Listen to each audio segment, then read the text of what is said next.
Steve, you know I'm going to you first because what a week. What a 2 weeks, 3 weeks for Democrats. So I want to start with the vice president's rally today in Wisconsin. Thousands of people were there. The crowd was clearly into it.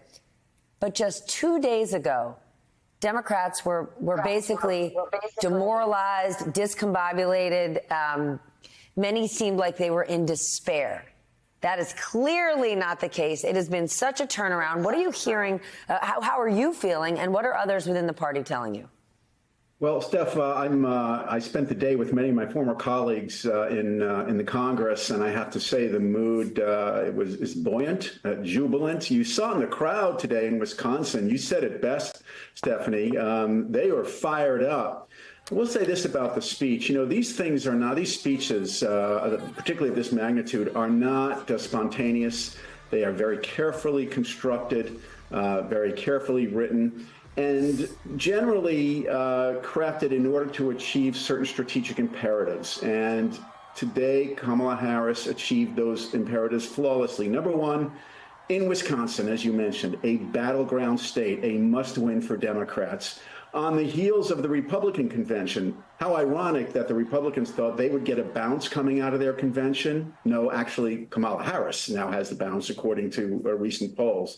Number two, the speech was important to consolidate the base. The reason that Democrats have been struggling in the presidential race is because Donald Trump has consolidated his base, maxed them out, and Democrats couldn't even agree on who was at the top of our ticket. That clarity has now been established. Clarity leads to consolidation. That's what we saw today in the speech. And then finally, the message contrast. I loved it for those who watched it. I love that contrast where Kamala Harris said as a prosecutor, you know, she prosecuted perpetrators and predators and cheaters and scammers. And then she said, I know what Donald Trump is like. That was the opening salvo of a very aggressive offense that we're going to see play out over the next 3.5 months. Well, Democrats are basically saying, yes, the American people took issue with the Trump-Biden rematch. They didn't like two men in their late 70s or 80s. We did something about it. What are Republicans going to do? And that's what I want to ask you about, Hans, because just to put it in perspective, right? 1 week ago, Donald Trump was in that very same city where Kamala Harris is today, and I was there. I was in that arena. He was on top of the world. Now here we are. Look, campaigns have good days, campaigns have bad days. This seems like it was a very good day for the Biden-Harris, or now I should say Harris campaign, Harris for a player to be named later. You know, the goal for the next 105, 104 days is to have more good days than bad days. And I don't think you find many Republicans in Washington, D.C. that will dispute this idea that Kamala Harris had a pretty good rally. You know, you saw Republicans try to get out in front of this polling question with Tony Fabrizio, one of Trump's pollsters, saying there's going to be a polling honeymoon. It's true, right? The polls will bounce around quite a bit. But, you know, today Kamala Harris was out there. She had energy. And, you know, as the former congressman said, you can feel the relief and the enthusiasm on the Democratic side. Carol, how is the Trump world responding to this? Surely those fundraising numbers are getting their attention. Absolutely, they are, Steph. And, you know, this was one of the Trump campaign's worst nightmares right after the idea of Michelle Obama potentially running as president.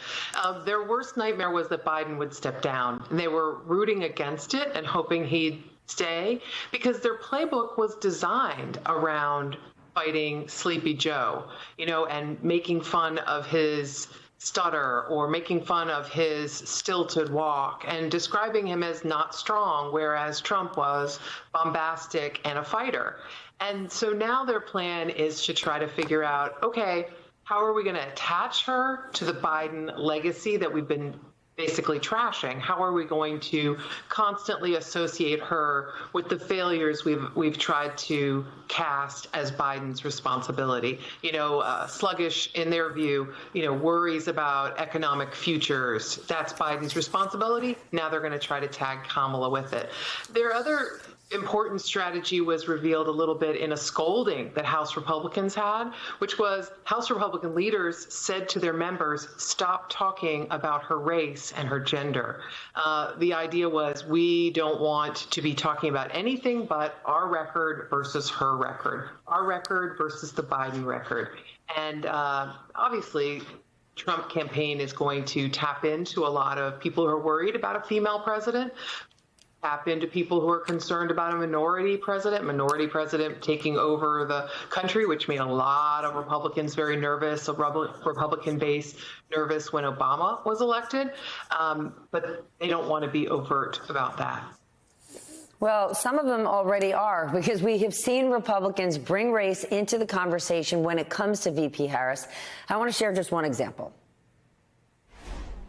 First off, he said he's going to hire a black female for vice president, and that he just skipped over. What about white females? What about any other group? It just, when you go down that route, you take mediocrity, and that's what they have right now as a vice president. So are you suggesting she was a DEI hire?